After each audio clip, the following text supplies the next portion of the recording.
প্রথমেই সবাইকে জানাই শুভ রথযাত্রা।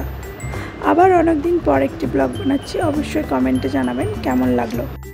এবছর রথের দিনটি আমার কাছে খুবই স্পেশাল, কারণ এবছর বুনু প্রথমবার রথ টানবে। তাই এই দিনটিকে স্মরণীয় করে রাখার জন্য বানিয়ে ফেললাম একটি ছোট্ট ব্লগ। আমার থেকেও বুনুর রথ টানা নিয়ে আরেকজন বেশি এক্সাইটেড ছিল, আর সে হচ্ছে আমার দিদি, অর্থাৎ বুনুর বম্মা। সে আমাদের কোনো কিছু না জানিয়েই হঠাৎ করে এই রথ নিয়ে এসে হাজির। আর সেই রথ দেখে বুনুর যে কি আনন্দ তা বলে বোঝাতে পারবো না।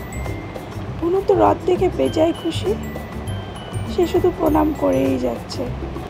জীবনে প্রথমবার রথ দেখে সে খুবই বিস্মিত। পরের দিন সকালবেলায় রথ সাজানোর সমস্ত সামগ্রী জোগাড় করে ফেললাম। এইবার শুরু হলো বুনুর বাবার রথ সাজানোর পালা।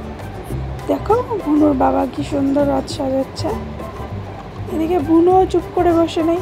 বুনুও বুনুর বাবার সাথে এত এক্সাইটেড যে সেও চুপ করে বসে থাকতে পারছে না, এদিকে ওদিক ঘুরে ঘুরে বেড়াচ্ছে।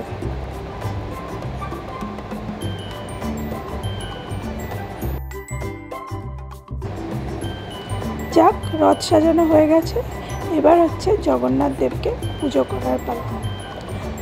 বুনু আর বুনুর বাবা দুজন মিলে জগন্নাথ দেবকে খুব ভক্তি করে পুজো করলো। দেখো কি সুন্দর পুজো করছে দুজন মিলে। বুনুর বাবা বুনুকে হাতে ধরে পুজো করা শেখাচ্ছে। পুজোতে ফুল দেওয়া, ঠাকুরকে ফল দেওয়া, সন্দেশ দেওয়া, আর বুনুও খুব উৎসাহের সাথে সেগুলো করে যাচ্ছিল। আমার তো দেখে খুবই ভালো লাগছিল। দেখো নিজে প্রসাদটাও তুলে নিয়েছে খাওয়ার জন্য। জগন্নাথ দেবের পুজো কমপ্লিট হয়ে গেছে, এবার জগন্নাথ দেবকে তার জায়গায় বসিয়ে দেওয়া হলো। এই যে দেখতে পাচ্ছ রথের ফাইনাল লুক, বেশ ভালোই লাগছে দেখতে। এবার হচ্ছে রথ টানার পালা। আমরা প্রথমেই ফ্ল্যাটের নিচে কিছুক্ষণ রথ টানাই, তারপরে আমরা চলে গেছিলাম আমাদের সেই পুরনো থাকার জায়গায়, যেখানে আমরা আগে থাকতাম। সেখানে গিয়ে আমরা প্রথমে মন্দিরে ঠাকুর দর্শন করি, প্রণাম করি, তারপরে সেখানে অনেক ফাঁকা জায়গা, সেখানে আমরা রথ টানছিলাম। কিন্তু সেখানে বুনু ফাঁকা জায়গা থেকে রথ কিছুতেই টানবে না, সে শুধু ঘুরেই বেড়াবে।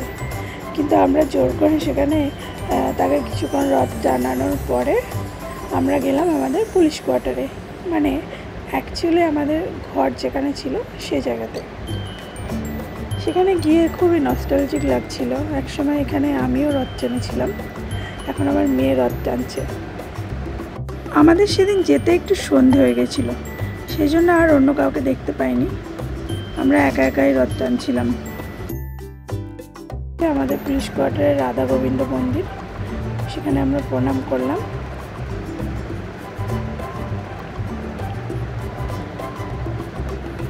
আর এই যে ওই যে ও হচ্ছে ভুলু, ও আমার অনেক পুরনো বন্ধু। বাড়িতে এসে দেখি পাঁপড় আর চপ ভাজা হচ্ছে, আর তা দেখে তো মনটা আমার খুশিতে ভরে গেল। আর বাঙালি বাড়িতে রথের দিন তেলে ভাজা হবে না তা তো আর হতে পারে না, তেলে ভাজা না খেলে রথের দিনটাই অসম্পূর্ণ। যাই হোক, এসব করে রথের দিনটা আমার বেশ ভালোই কাটলো। আর যারা ব্লগটি দেখছো তাদের রথের দিনটা কেমন কাটলো এবং আমার ব্লগটি কেমন লাগলো অবশ্যই কমেন্টে জানাবে, এবং আমার ভিডিওটিকে একটি লাইক করে দেবে, আমার চ্যানেলটিকে সাবস্ক্রাইব করে দেবে প্লিজ। আজকের মতো টাটা, আবার একটি মিষ্টি সুন্দর ব্লগ নিয়ে উপস্থিত হব তোমাদের সামনে। ধন্যবাদ।